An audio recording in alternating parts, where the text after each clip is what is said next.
teman-teman, bertemu lagi dengan saya Anita Safitri di mata kuliah pemrograman aplikasi mobile. Dan pertemuan ini adalah pertemuan kedua kita. Nah, goal dari pertemuan ini itu adalah teman-teman berhasil membuat project pertama, ya, aplikasi pertama dengan menggunakan Android Studio, dan bahasa yang digunakan adalah bahasa pemrograman Java.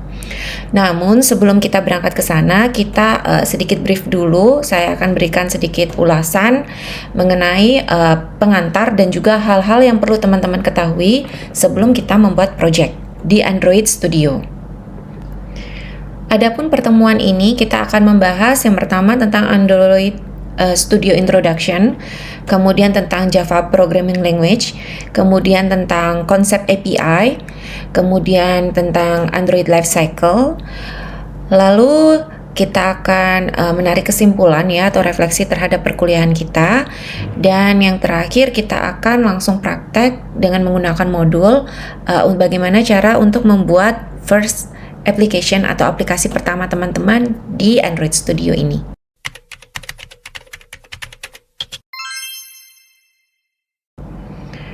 Oke, Android Studio itu apa sih? Android Studio itu adalah sebuah IDE, Integrated Development Environment, yang di pertemuan sebelumnya sudah kita bahas ya. Jadi itu adalah bisa dibilang sebuah text editor, tapi bukan sembarang text editor. Kalau text editor kan hanya sebagai tempat teman-teman untuk menulis coding, namun kalau IDE ini sudah paket komplit. Jadi di sana sudah termasuk debugger, documentation, kemudian teman-teman juga ada compiler, dan di Android Studio ini juga sudah komplit dengan emulator. Ya, jadi teman-teman bisa memvisualisasikan kira-kira project teman-teman ketika di running di device-device tertentu itu hasilnya seperti apa. Itu juga sudah lengkap komplit ada di Android Studio. Nah, Android Studio ini didevelop oleh IntelliJ IDEA, di mana bahasa pemrograman yang bisa digunakan di sini adalah Java dan juga Kotlin. Nah, di sini teman-teman bisa baca ya. Di sini saya ambil dari situs resminya Android Studio. Jadi Android Studio ini kelebihan dari Android Studio ini dia memiliki hal-hal yang ada di atas ini seperti flexible Gradle build system, kemudian emulator yang cepat dan juga banyak fitur-fitur yang terdapat di dalamnya. Kemudian yang sangat menarik di sini dia sudah built-in support dengan Google Cloud Platform, di mana di sini akan mempermudah untuk mengintegrasikan dengan Google Cloud Messaging dan juga aplikasi engine. Nah, di sini juga kita kenali dulu yang disebut dengan Android SDK atau Android SDK gitu ya.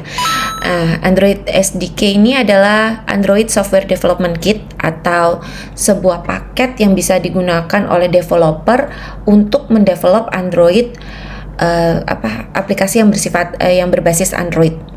Nah, di dalam Android SDK ini sudah ada terdapat banyak-banyak tools ya, seperti debugger, software libraries, emulator, kemudian documentation, kemudian sample code dan juga tutorial sudah ada di dalam Android SDK.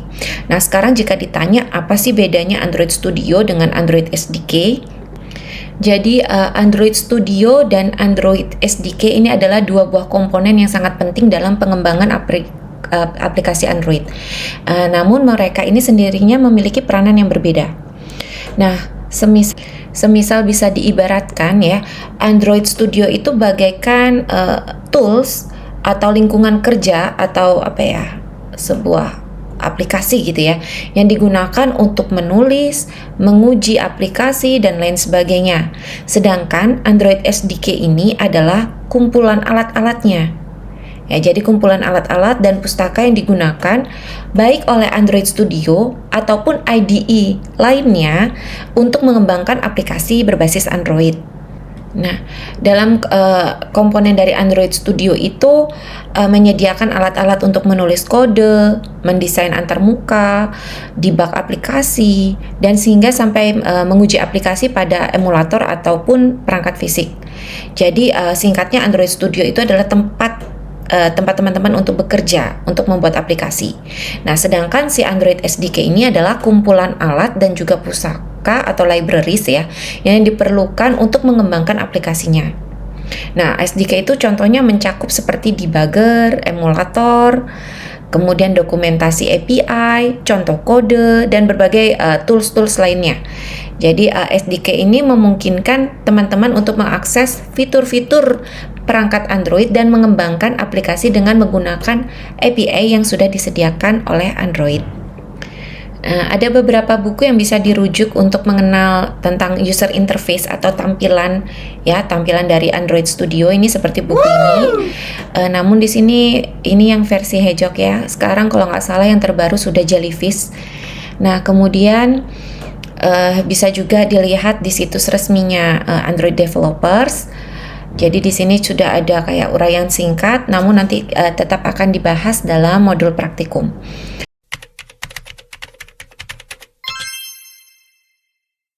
Nah, kemudian kita akan kenalan tentang Java Programming Language. Java Programming Language ya, Java itu adalah salah satu bahasa pemrograman yang sangat populer ya, yang cukup populer, dan ini sudah di-create dari tahun 1995.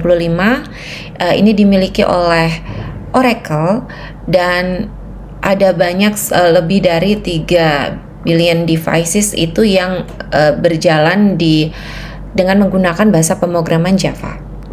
Bahasa pemrograman Java ini awalnya bukan terkenal di aplikasi mobile gitu ya, tapi awalnya itu berasal dari desktop.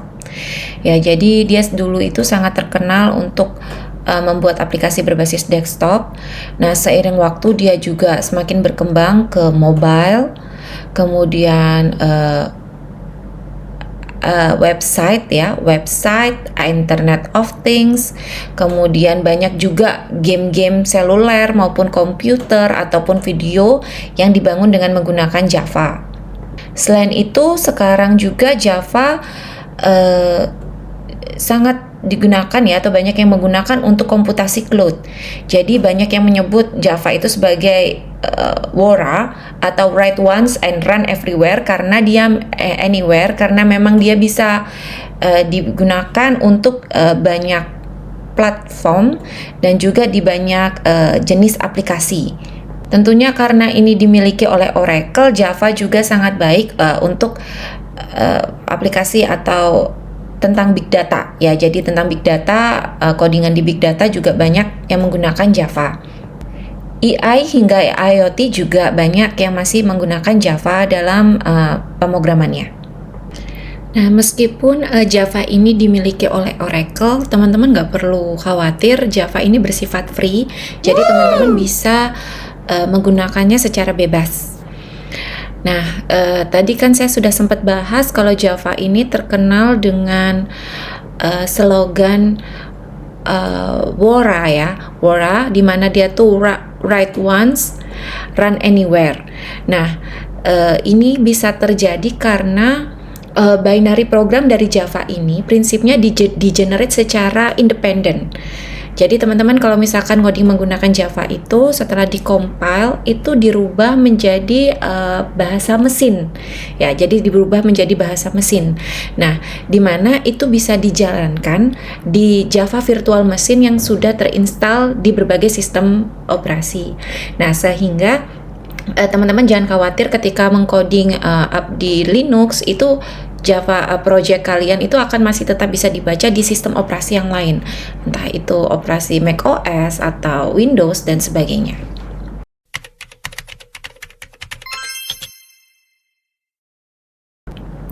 Nah, setelah tadi kita bahas tentang Android Studio, Android SDK, kemudian tentang Java Programming Language.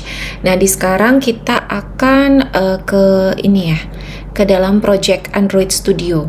Jadi ketika teman-teman nanti membuat sebuah project Android Studio, itu terdapat 4 file utama yang ada di dalamnya. Yang pertama adalah Java file. Nah, Java file ini berisi codingan teman-teman ya. Jadi proses komputasi, kemudian codingan inti, kemudian ada yang disebut dengan intent. Intent itu adalah bagaimana cara kita mengkoneksikan antara satu activity dengan activity lainnya, ya. Dan di situ dengan intent, nanti akan lebih jelas di pertemuan yang ketiga kita akan bahas tentang intent. Nah, jadi Java Files ini berisi codingan utama, komputasi ya, komputasinya, dan juga apabila ada itu tadi perpindahan antara satu activity ke activity lainnya, itu juga masuk ke dalam Java Files. Nah, file yang kedua, yang utama yang ada di dalam Android Studio Project teman-teman nanti, itu ada yang disebut dengan REST folder. Nah, REST folder ini adalah sebuah folder yang berisi aset-aset. Ya, aset-aset teman-teman yang akan digunakan dalam project. Seperti misalkan ada picture, ya ada gambar, kemudian grafik, ya. Kemudian teman-teman ketika nanti mengedit layout, itu juga akan ada di REST folder, dan juga tentang desain-desainnya ada di REST folder. Jadi nanti ketika teman-teman membuat project ini di Android Studio, itu untuk layouting atau membuat frame-nya, kemudian membuat UI-nya, ya user interface-nya, GUI-nya. Nah, itu akan berada di folder REST. Namun untuk proses komputasi, apa yang akan terjadi, perpindahannya, codingan inti, itu berada di folder atau di file Java Files. Jadi antara desain dan juga komputasi atau codingan inti ini berada di folder yang berbeda. Nah, kemudian ada yang disebut dengan manifest folder. Ya, manifest folder ini sangat penting teman-teman, karena bisa dibilang bahwa summary atau keseluruhan dari codingan kita itu akan berada pada manifest folder.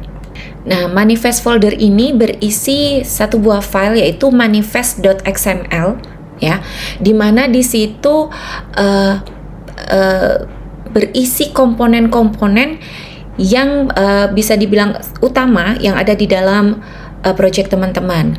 Nah, komponen-komponen tersebut diantaranya seperti user permission atau permit, ya, seperti apakah nanti aplikasi kalian connect ke internet, ataukah akan connect ke kamera, apakah akan connect ke database, ke kontak phone, dan lain-lain, itu akan berada dalam manifest.xml. Kemudian deklarasikan activity ataupun layanan atau content provider juga berada di sana. Kemudian di dalam manifest.xml ini juga akan mendeklarasikan API level teman-teman itu berada di API level yang berapa.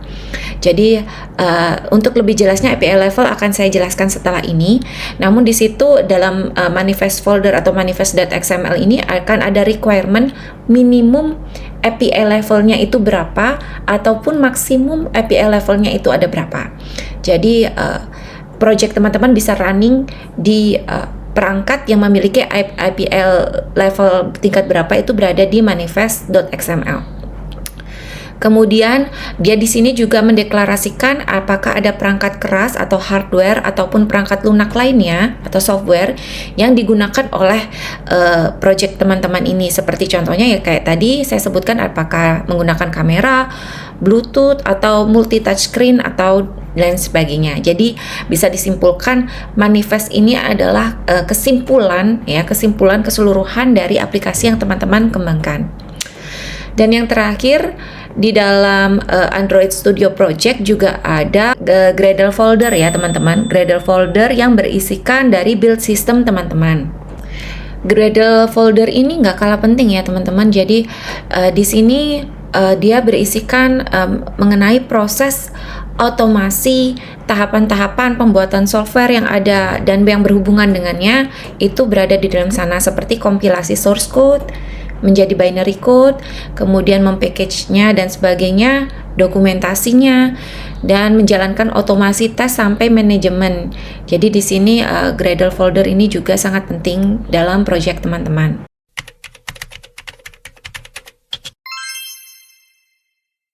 Nah, selanjutnya adalah Android Lifecycle. Jadi sebelum kita kembangkan, kita harus kenali dulu ya bagaimana siklus dalam pengembangan Android. Android Lifecycle ini adalah sebuah urutan ya atau tahapan-tahapan dalam aplikasi Android, mulai dari aplikasi tersebut itu open hingga close. Ya. Jadi di sini ini sangat penting untuk memastikan apakah fungsi-fungsi dari aplikasi tersebut dapat berjalan secara efisien dan juga dengan secara proper ya atau tepat. Nah, di sini ini adalah gambar yang saya ambil dari situs Android developer resmi. Nah, di sini ketika aplikasi sedang di-launch atau dijalankan, dia akan memanggil onCreate ya. onCreate ini dipanggil ketika aplikasi pertama kali dibuat. Jadi ketika buat onCreate gitu ya. Biasanya di sini kita inisiasi komponen dasar seperti ada layout apa dan variabelnya. Nah, kemudian setelah itu dia akan memanggil onStart ya. onStart ini dipanggil saat aplikasi akan ditampilkan ke pengguna. Namun aplikasi ini mulai terlihat di layar tapi dia belum berinteraksi. Jadi menampilkan menampilkan aplikasi tapi masih belum berinteraksi. Nah, kemudian dia akan memanggil onResume. Ya, di sini ada onResume. Nah, onResume ini dipanggil saat aplikasi mulai berinteraksi dengan pengguna. Di sini aplikasi benar-benar sudah aktif dan siap menerima inputan dari pengguna. Jadi inputan seperti diklik lah, diapakan lah oleh pengguna, dia sudah dalam posisi yang siap. Jadi ketika suatu activity dalam suatu aplikasi itu berjalan, itu dia memanggil 3 metode itu ya. Pertama di create, kemudian di start, kemudian di resume. Nah, setelah di resume, aplikasi sudah mulai bisa berjalan. Nah, setelah aplikasi ini sudah berjalan, apabila user ini membuat suatu adanya activity lain ya, melakukan activity lain atau misalkan user membuka aplikasi lain atau aplikasi yang digunakan atau yang sudah nyala ini ditinggal secara sementara oleh user. Nah, itu dia akan memanggil metode onPause. Nah, pada tahapan onPause ini biasanya data itu disimpan secara sementara atau animasi yang atau animasinya itu yang berjalan itu dihentikan ya secara sementara. Nah, apabila user tersebut kembali membuka aplikasinya teman-teman ya, jadi setelah misalkan membuka aplikasi lain kemudian kembali lagi, dia akan kembali ke onResume. Ya, jadi onResume udah siap untuk menerima inputan lagi oleh user. Namun, apabila si pengguna atau si user ini tidak menggunakan aplikasi itu lagi, misalkan menutup aplikasi atau membuka aplikasi lain secara sepenuhnya, ya, jadi aplikasinya di close atau aplikasinya ditutup lah, membuka aplikasi yang lain secara full gitu. Nah, itu dia akan men-trigger si onStop. Dia akan memanggil si onStop. Nah, dan dalam keadaan pause, apabila si user ini membuka aplikasi lain yang membutuhkan banyak sekali memori, lebih banyak memori daripada aplikasinya ini, maka dia akan secara otomatis memproses untuk meng-kill ya, maksudnya untuk out dari aplikasi tersebut. Nah, selanjutnya juga ada onDestroy yang dipanggil saat aplikasi benar-benar akan dihapus dari memori. Biasanya ini dilakukan untuk pembersihan sumber daya ya. Jadi kalau misalkan sudah benar-benar akan dipanggil ketika itu benar-benar akan dihapus dari memori, jadi aplikasinya keluar gitu, dia akan memanggil onDestroy. Dan yang terakhir akan memanggil onRestart apabila aplikasi yang sudah di stop ini akan dimulai kembali. Jadi apabila sudah di stop kemudian mau dimulai kembali, dia akan memanggil onRestart. Nah, secara sederhana ya, Android Lifecycle ini tentang bagaimana kita mengelola aplikasi ketika sedang berjalan, berhenti, dan memulai kembali, sehingga pengguna dapat mendapatkan pengalaman yang baik dan sumber daya perangkat digunakan juga secara efisien.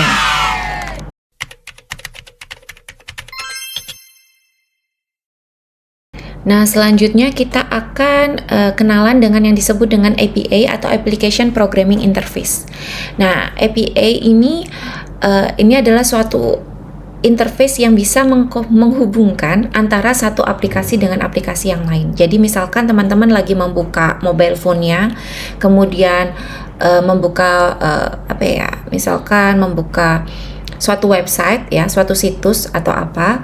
Kemudian di situ teman-teman misalkan ada tombol telepon atau connect phone gitu, terus teman-teman tekan, lalu tiba-tiba aplikasi tersebut membuka phone-nya kalian atau misalkan WhatsApp-nya kalian. Nah, itu adalah fungsi kinerja dari APA. Jadi dia menghubungkan antara satu aplikasi dengan aplikasi lain dalam suatu device gitu ya. Nah, API ini juga mengizinkan untuk mengakses fitur-fitur seperti kamera, GPS dan juga data storage.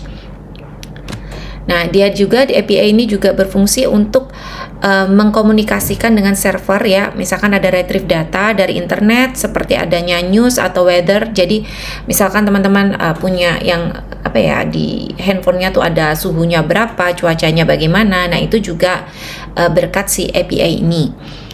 Kemudian API juga mengintegrasikan dengan third party, layanan third party seperti misalkan dari suatu aplikasi, apakah aplikasi login gitu ya, apakah ini mau login dengan menggunakan akun Google atau apakah mau login dengan menggunakan akun sosial media lainnya. Nah, itu juga dengan menggunakan API. Dengan kata lain, API ini pokoknya dia tuh bagaimana cara mengkoneksikan antara satu aplikasi dengan aplikasi lain, either itu dalam platform yang sama ataupun lintas platform.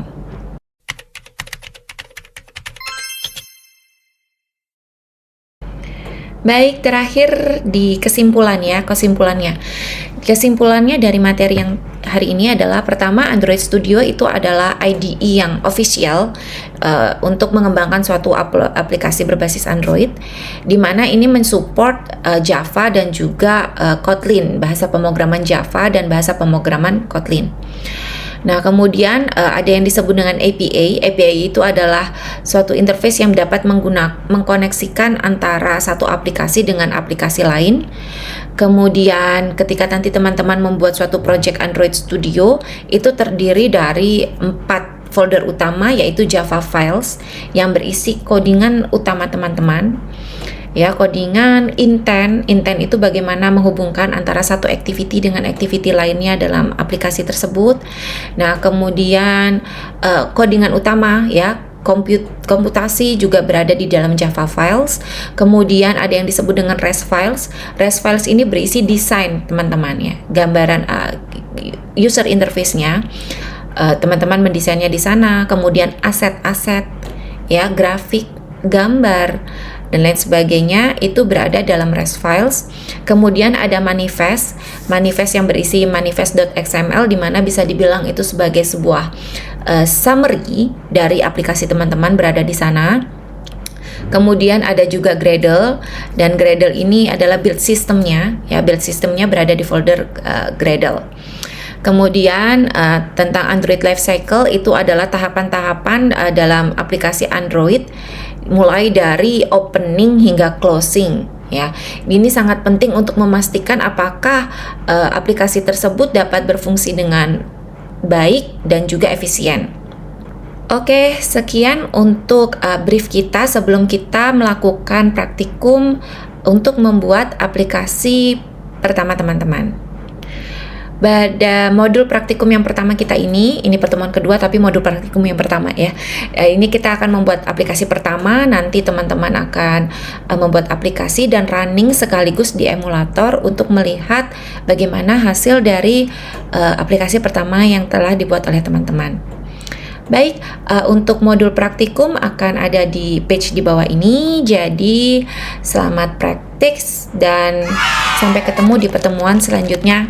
Bye-bye.